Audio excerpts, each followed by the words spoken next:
Right now, a vegetable is pushing through frozen ground somewhere in America. Nobody planted it. It's been doing this every spring since Eisenhower was president. More protein than a ribeye steak.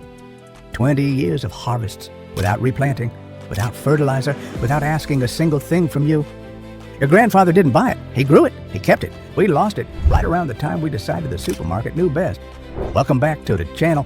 If stories about forgotten crops that still outperform everything in your garden move you, hit that subscribe button right now and turn on notifications. What I'm about to show you isn't some exotic superfood from halfway around the world. This is an American heritage crop that fed families through the Depression, survived the Dust Bowl, and kept producing when everything else failed. But somewhere between victory gardens and modern agriculture, we lost it. Today, I'm revealing what this plant is, why it disappeared, and exactly how you can grow it starting this spring. The crop I'm talking about is the scarlet runner bean. And before you think that's just another bean, let me stop you right there. This isn't your typical bush bean that you plant in May and pull out in August. Scarlet runner beans are true perennials in zones 7 through 10, and they act like perennials even in colder zones if you know the trick. The roots go dormant underground and come roaring back every spring like asparagus or rhubarb. Here's what makes this plant absolutely remarkable. The beans themselves contain 20 to 25 grams of protein per 100 grams when dried. That's comparable to beef. But unlike beef, you're also getting 15 grams of fiber, 0 cholesterol, and a complete amino acid profile that most plant foods can't touch. Your body can actually use this protein. We're not talking about incomplete plant protein that leaves you hungry an hour later. This is the real deal. But here's where it gets better. While your green beans are producing for maybe 6 to 8 weeks if you're lucky, scarlet runners keep cranking out pods from June until the first hard frost. We're talking 4 to 5 months of continuous production from a single planting. One vine can produce 10 to 15 pounds of beans in a season. Plant a 20-foot row, and you're looking at 100 pounds of high-protein food that stores for years. So if this plant is so incredible, why isn't it in every garden catalog? Why don't seed companies push it like they do tomatoes and peppers? The answer comes down to 3 things: speed, appearance, and control. At first, modern agriculture is built on annual crops. You plant, you harvest, you till, you buy new seeds next year. That cycle keeps seed companies in business. A perennial bean that comes back for 2 decades? That's a one-time sale. There's no profit in teaching people to grow food that doesn't need replacing. Second, scarlet runners don't fit the supermarket model. The beans are bigger than what Americans got used to seeing in frozen food aisles. The pods are rougher, hairier. They don't look like the uniform, picture-perfect green beans bred for shipping cross-country in refrigerated trucks. And third, they take longer to cook than modern bush beans. In the 1950s and 60s, when convenience became king and TV dinners took over, anything that required soaking overnight got labeled old-fashioned and pushed aside. But here's what they didn't tell you. Old-fashioned means it actually works. Your great-grandfather didn't grow scarlet runners because they were trendy.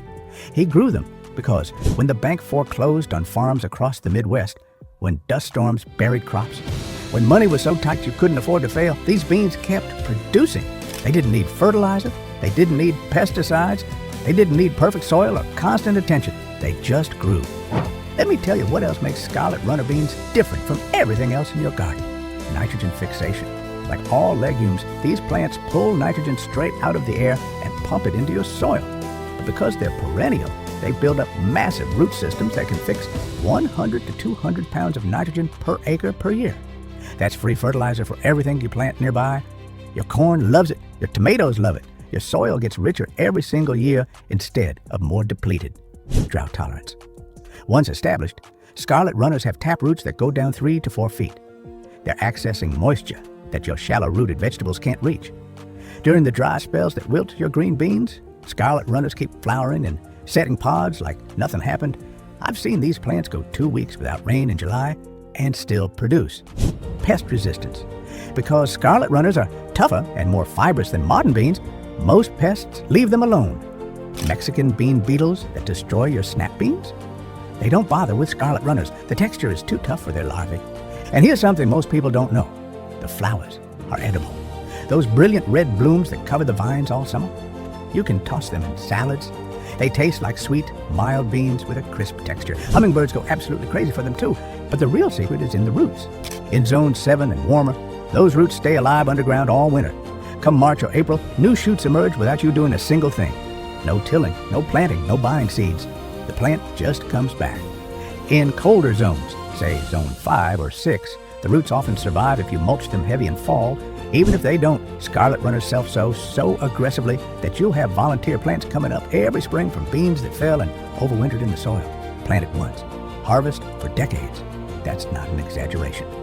Now let me show you exactly how to grow these beans so you get maximum production with minimum effort.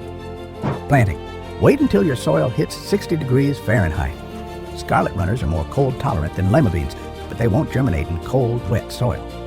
Late April to mid-May in most of the country. Plant the seeds 1 inch deep and 6 inches apart. If you're planting a row, space rows 3 feet apart because these vines get big. And I mean big. We're talking 10 to 15 feet of growth in a single season. You need to plan for that. Support. This is critical. Scarlet runners are vigorous climbers. If you try to grow them without support, you'll end up with a tangled mess on the ground that rots and attracts slugs. The old-timers planted them at the base of corn stalks. The beans climbed the corn, fixed nitrogen for next year's crop, and you harvested both. That's the Three Sisters method the Native Americans perfected centuries ago. If you're not growing corn, put up a trellis. Cattle panels work great. So do tall teepees made from bamboo poles or saplings. Just make sure whatever you use is sturdy, because a fully loaded scarlet runner vine can weigh 30 to 40 pounds. Water and fertility. Here's the beautiful part. You barely have to do anything. Water them regularly for the first 3 to 4 weeks while they're establishing roots. After that, they're on their own unless you're in a serious drought. No fertilizer needed. In fact, too much nitrogen makes them grow all leaves and no beans. These plants evolved to thrive in poor soil. Let them do their thing. Harvesting. You've got 2 options here, and both are good. Option 1, harvest the pods young when they're 6 to 8 inches long. At this stage, you can cook them like green beans, steam them, saute them, throw them in stir fries. They're tender, sweet, and delicious. Option 2, let the pods mature fully on the vine until they dry and turn brown. Then shell out the beans and store them as dried beans. This is where you get that high protein content. These dried beans will last 5 to 10 years in a cool, dry place. Most people do both. Harvest some young for fresh eating, let the rest mature for storage. That way, you're eating fresh beans all summer and building up your pantry for winter. Overwintering. If you're in zone 7 or warmer, cut the vines back to 6 inches above ground level after the first frost.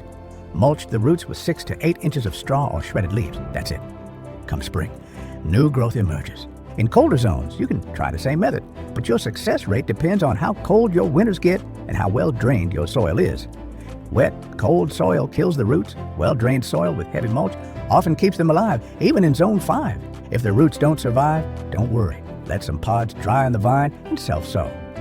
You'll have volunteers next spring. Now let's talk about what you actually do with these beans once you've got 50 pounds of them. Fresh pods.